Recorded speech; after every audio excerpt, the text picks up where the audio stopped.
Good evening, everyone, and welcome to our midweek message tonight. Last week I read Psalm 121, and we looked at the first two verses of that psalm. And tonight I want to look at verses 3 and 4 of the Psalm 121, and this is what it says. He will not let your foot be moved. He who keeps you will not slumber. Behold, he who keeps Israel will neither slumber nor sleep. Not many people have climbed Mount Everest, and perhaps the reasons are because, well, it's almost 9,000 feet above sea level at its peak. Climbers actually need to wait for 2 weeks at base camp to acclimatise to the high altitudes as well. And then along the way they have to stop at 4 camps to rest. The dangers also include a lack of oxygen and freezing cold. And apparently the final 1,000 metres of the ascent up the mountain are known as the death route. So we can understand why many do not ascend Mount Everest. The writer of this Psalm 121, along with God's people, are not ascending Mount Everest. They are ascending another mountain, Mount Zion, on their way up to Jerusalem. And that's why this psalm is called a psalm of ascents. But as they ascend up Mount Zion, they too have their dangers. And their dangers are not lack of oxygen or freezing cold, but bandits along the way. They would have been travelling through bandit country. However, the psalmist reminds the reader, both past and present, that we are kept by the Lord, our Redeemer. Now, where does it say that?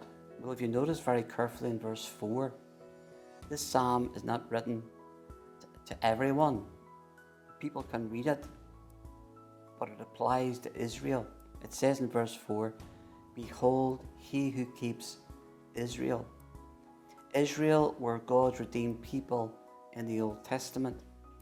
It was in Exodus chapter 12 where he redeemed them whenever the Passover took place, when the last plague, the angel of death, passed over all Egypt.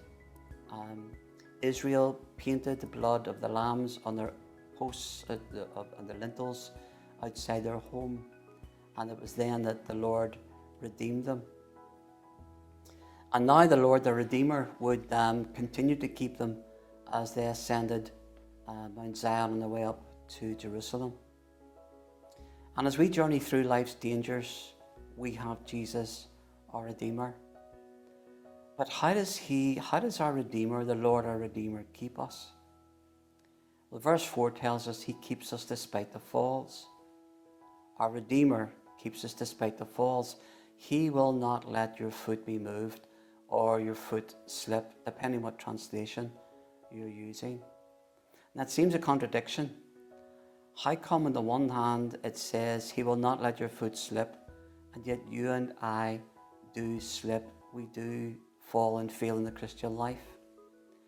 The Christian life is never easy. It has, in the words of John Newton, of that great hymn, Amazing Grace, many dangers, toils and snares I have already come. And it is these that cause us to stumble and to fall and to fail into temptation and into sin. And yet verse 4 says, the Lord will keep us, he will not let our foot slip. I believe it to mean that the Lord, our Redeemer, will keep us despite the falls, despite the failures. Somebody put it this way: though the Christian is not kept altogether from falling, yet they're kept from falling altogether. Though the Christian is not kept altogether from falling, yet they're kept from falling altogether. You and I as Christians fall, but we will not fall completely because we're kept by the Lord our Redeemer. The late C.H. Spurgeon, that great pastor and preacher, put it this way in a picture for him. He said, it's like a man on board a ship who may be knocked down by the deck, on the deck by the waves again and again, but he is never washed overboard. So we will make it to the end. We will persevere in our journey of faith. As I said last week, one of the reasons why perhaps you or many others do not follow Jesus is because you say you couldn't keep it. But here we're reminded again that it's the Lord who keeps, the Lord our Redeemer, who keeps us in the Christian life. If we say that the Lord, if we say the Lord can't keep us, what we're saying is that the Lord hasn't the power to keep us. Yet the death on the cross of Jesus, our Redeemer, has not only the power to save us, but the power to keep us from falling altogether. Many, many years ago, there was a tightrope walker by the name of Karl Walenda, and he fell to his death attempting a tightrope walk across 2 buildings at the age of 73. What many people didn't realize was that 3 months before that tightrope walk, all Karl Walenda focused on, poured all his energies in, was the fear of falling. After that terrible fall, that tragedy, a newspaper commented later, when Karl Walenda poured his energies into falling rather than into walking, he was destined to fall. In a similar way, as we journey through this Christian life, which is not easy, we need to pour all of our energies as Christians into walking with the Lord who keeps us, rather than the fear of falling and failing Him. He not only keeps us despite the falls, but verse 3 and 4 remind us, the Lord our Redeemer keeps us despite the fears. He who keeps you will not slumber. Behold, he who keeps Israel will neither slumber nor sleep.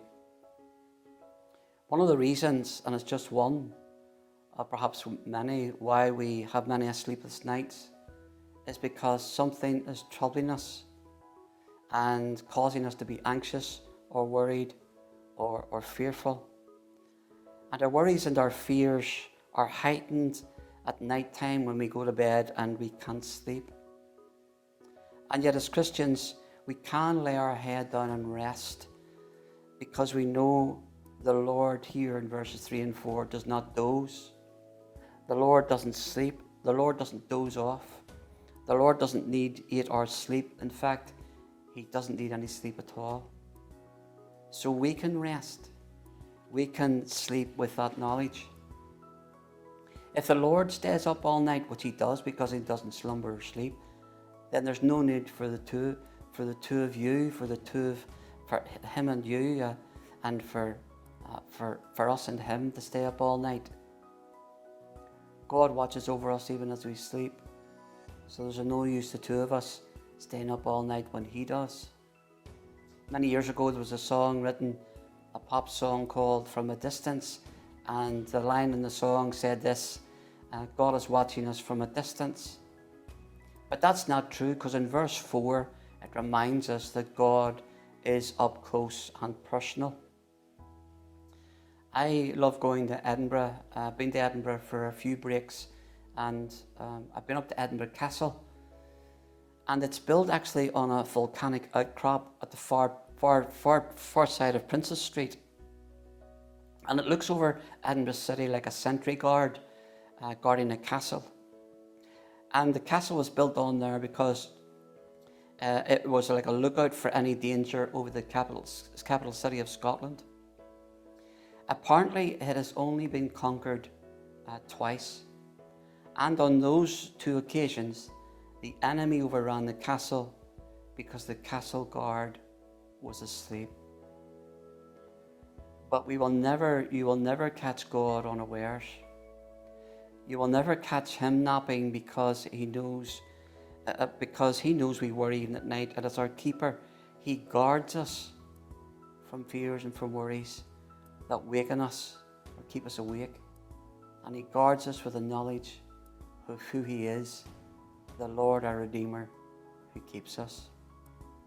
This psalm, like all psalms, are meant for singing, for Psalm 121 is a song for more than one person to sing, because it says, he who watches over Israel in verse 4, and that speaks more than one person.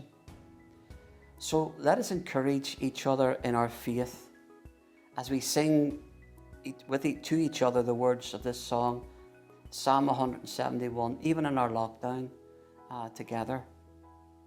So until next week, when we shall look at the remaining verses of the Psalm 121, we'll look next week at being kept by the Lord our protector. Could I say to you, good night, and have a good night's sleep. And remember, the Lord neither slumbers nor sleeps, so that we can. God bless and take care.